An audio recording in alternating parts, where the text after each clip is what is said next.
하나님께서 우리를 사랑하십니다.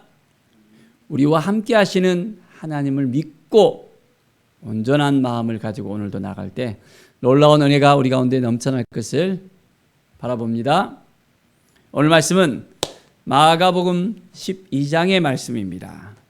포도원 농부의 비유를 통해서 이제 예수 그리스도께서 하나님의 아들 되심을 또한 분명하게 또한 나타납니다.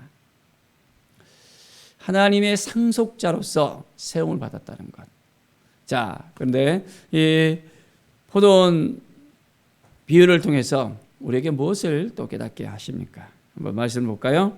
한 사람이 포도원을 만들어 산 울타리를 두르고 줍자는 틀을 만들고 망대를 지어서 농부들에게 세를 주고 이제 타국에 다 갔습니다. 그리고 이제 농부들에게 빌려준 이 포도원을 소출을 받으려고 종을 보냅니다. 그런데 어떻게 해요? 종을 보냈는데 소출을 이 종에게 줘야 되는데 그렇지 않았습니다. 종을 잡아 심히 때리고 거저 보냈습니다. 또 종을 또 보냈습니다.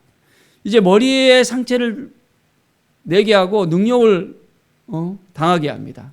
점점점 가중이 되어지는 모습을 봅니다. 이제는 다른 종을 또 보냈는데 이제는 때려서 죽이기까지 했습니다. 그래서 포도원 이 주인은 아들을 보내면 괜찮겠지. 저들이 이제는 겁을 좀 먹고 정신 차리겠지 하면서 아들을 딱 보냅니다. 자, 내 아들은 존대하리라 라고 생각했는데 어떻게 합니까? 이들은 완전히 눈이 돌아가 버립니다. 야, 이제 이 포도원의 상속자가 왔다. 우리가 이 아들을 죽이면 우리가 그 유산을 아예 우리가 얻을 수 있을 것 같다라고 하면서 그 아들까지도 잡아서 죽여버립니다. 참 너무나도 어처구니 없는 일이 생기는 것을 볼 수 있죠. 자, 포도원 주인이 이제 어떻게 하겠습니까? 그 농부들을 진멸하고 포도원을 다른 사람에게 주리라 라고 이제 말씀합니다. 성경에 보면 건축자들이 버린 돌이 모퉁이의 머릿돌이 되었나니 라고 말씀합니다. 바로 예수 그리스도를 의미하는 것을 볼 수 있습니다. 예수님의 이 포도원 비유를 하는 그 의도를 이제 그들이 알게 되었습니다. 자기들에게 이 말씀을 하는 줄 알고 두려워하면서 예수님을 이제는 두고 그냥 갔습니다. 사랑하는 여러분, 참 우리는 어떻게 예수님을 잘 알아가고 예수님 앞에 나아가고 예수님의 뜻을 붙들고 살아야 되는데 그렇지 않으면 우리도 동일하게 예수님을 핍박하는 사람이 될 수 있다는 것을 우리는 살펴볼 수 있습니다. 자, 바리새인과 헤롯단 중에서 사람을 보내서 이제 시험을 합니다. 세금을 바치는 것이 가이사에게 바치는 것이 옳으니까 옳지 않습니까? 라고 질문합니다. 로마에 치하에 있었기 때문에 모든 세금을 다 로마에게 보내야 됐습니다. 자, 예수님께서는 한 데나리온을 딱 가지고 하면서 너희들 왜 나를 시험하느냐? 자, 이 동전에 쓰인 글이 누구의 글이냐? 라고 이야기합니다. 그들이 가이사의 것입니다. 라고 이야기합니다. 자, 그러면 예수님께서 말씀합니다. 가이사의 것은 가이사에게, 하나님의 것은 하나님께 바치라 라고 말씀합니다. 예수님의 그 말씀에 사람들은 토를 달 수가 없었습니다. 매우 놀라면서 어떻게 이러한 말을 할 수 있을까라고 의아해할 정도였습니다. 사랑하는 여러분, 우리는 주를 위해서 살아가야 되고 주님과 함께 가야 되고 주님의 뜻을 구하면서 온전하게 나아가야 됩니다. 이 땅에 살아가면서 하나님의 것으로 인정하면서 하나님이 우리에게 주신 이 모든 것을 잘 감당하며 믿음으로 살아가는 우리 모든 성도들의 삶이 되길 바랍니다. 자, 이제 사두개인이 예수님께 와서 질문을 합니다. 사두개인은 부활이 없다고 생각하거든요. 그래서 선생님, 이 모세가 우리에게 써주기를 어떤 사람이 형이 자식이 없어 아내를 두고 죽으면 그 동생이 그 아내를 취하여 형을 위하여 상속자를 세우게 됩니다. 자, 그런데 그 형이 죽었어요. 그럼 동생에게 그 아내를 갖다가 주면서 또한 대를 잇게 합니다. 그런데 둘째도 죽었어요. 그래서 또 셋째에게 또한 그 아내를 줍니다. 또 셋째도 죽고 넷째에게 줬어요. 또 넷째도 죽고 다섯째에게 주고 다섯째도 죽고 여섯째도 죽고 일곱째에게 줬습니다. 그러면 이들이 다 죽었는데 부활 후에 이 7형제 중에 누가 이 여인의 남편이 될 수 있습니까? 라고 질문합니다.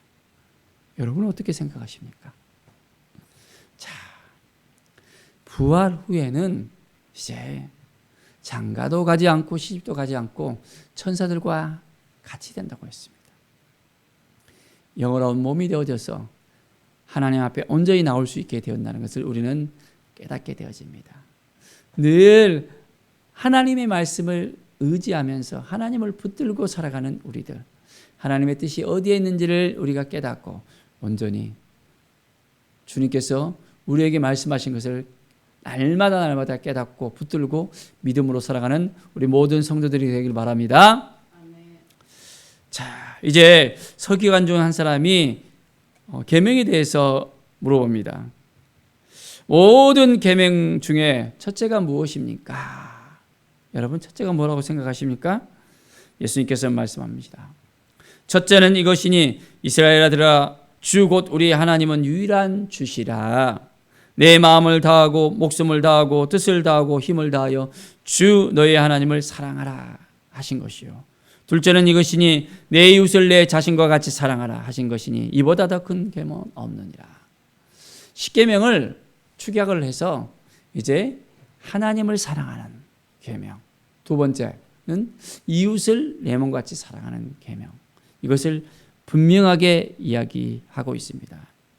자, 우리는 하나님을 온전하게 사랑하고 이웃을 사랑하고 그것을 통해서 하나님께서 우리에게 말씀하신 걸 온전히 깨닫고 이 말씀을 통해서 우리의 삶이 더욱더 풍성해질 수 있다는 것을 깨닫게 되어집니다. 날마다 주님 말씀하시면 말씀하신 대로 살겠습니다.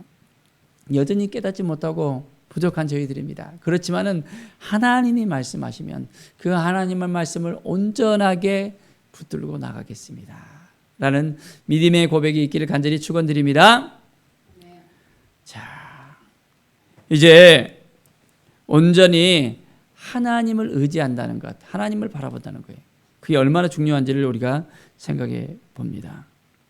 자, 41절부터 보면 예수님께서 헌금함에 대하여 앉아, 자, 우리가 어떻게 헌금함에 돈을 넣는가 이게 보고 있었습니다. 부자는 많이 넣었습니다. 그런데 한 가난한 과부가 와서 2렙돈 곧 한 고드란트를 넣는 걸 볼 수 있습니다. 자, 예수님께서 제자들을 불러다가 질문을 합니다. 내가 진실로 너에게 이르노니 이 가난한 과부는 헌금함에 넣은 모든 사람보다 많이 넣었도다 라고 이야기합니다. 아니, 2렙돈 곧 한 고드란트, 얼마 되지 않는 가장 작은 단위의 돈이었거든요. 그런데 예수님께서는 이것을 새로운 각도로 보십니다. 그들은 다 풍족한 중에 다 넣었다는 것입니다. 부자들은 많잖아요. 넘치잖아요. 그런데 이 가난한 과부는 자기의 소유 중 곧 생활비 전부를 드렸다는 것입니다. 이 둘의 어렵들은 생활비 전부였던 것입니다. 우리가 가진 것이 많아서 하나님께 많은 것을 드림으로 하나님께서 기뻐하시고 우리와 함께 하시는 것이 아니라 우리가 연약하고 부족하고 나약하고 있는 것이 없지만은 너무나도 보잘 것이 없지만은 우리가 가진 것을 하나님께 드릴 때 우리 주님께서는 이것을 크게 생각하십니다. 우리를 인정해 주시고 사랑하는 아들아, 사랑하는 딸아, 내가 나에게 전부를 드렸구나 라고 우리를 더욱더 귀히 여겨주시고 함께 해주실 것을 믿습니다. 매일매일 우리는 하나님의 말씀 앞에 서서 하나님 어떻게 하는 것이 좋겠습니까? 어떠한 마음으로 온전히 하나님께 나아가는 것이 좋겠습니까? 주님이 도와주시고 주님이 함께 해주시고 주님이 인도해 주십시오. 주님의 뜻을 구합니다. 주님께서 말씀하여 주시고 함께 해주시고 인도하여 주십시오. 오직 여호와 하나님을 바라보며 주님 앞에 나아가길 원하오니 성령께서 친히 주장하여 주시옵소서. 오늘도 우리가 믿음으로 살아가는 삶, 온전히 하나님께 영광 돌리는 우리의 삶이 되어지기를 간절히 축원드립니다. 오직 주님만 바라보면서 오늘 하루도 주님의 뜻을 구하면서 이제 우리가 가진 것, 약하지만은 부족하지만은 하나님께 온전한 마음으로 드리며 믿음으로 살아가는 우리 모든 성도들의 삶이 되기를 간절히 축원드립니다. 기도하겠습니다. 하나님 감사합니다. 우리 하나님은 살아계신 하나님인 것을 믿습니다. 아브라함의 하나님이요 이삭의 하나님이요 또한 야곱의 하나님으로서 늘 우리와 함께 하시고 우리를 지켜주시고 우리를 인도하시는 하나님 것을 믿고 나아갑니다. 우리의 연약한 가운데서도 늘 우리를 돌봐주시고 우리를 보살펴 주시고 함께 해주시고 인도하시는 주님, 온전히 주님만 바라보면서 오늘도 살아가기를 원하오니 하나님 도와주시고 함께하여 주시옵소서. 주의 영광을 바라보며 나아갑니다. 감사드리며 예수 그리스도의 이름으로 기도드립니다. 아멘.